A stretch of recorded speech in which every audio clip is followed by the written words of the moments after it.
Pak Kiai, coba tentang hukum nyusu itu bagaimana?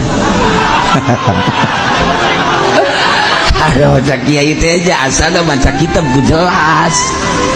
Kok iya di koski rame ya hari di negara bahwa lamun aya suami nyusu ka pamajikanana, kemudian aya cayan ka kenyot ka tereuy, ieu jadi mahram.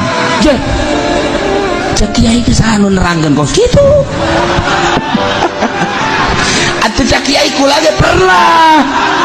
Kiai ge jadi pernah tolol Cak Kiai. Atuh ge mahram berarti. Orang kabehan meureun tah mah. Ya Allah, jangan teu Cak Kiai teh kula teu pernah nerangkeun kos kitu. Aya tah? Oh, pernah ge babna bab nyusu.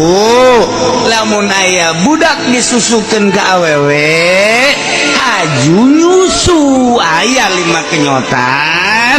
Budakna di bawah 2 tahun eta jadi ibu susu, ari geus kumisan kitu mah. Mainnya tuh jadi ibu susu.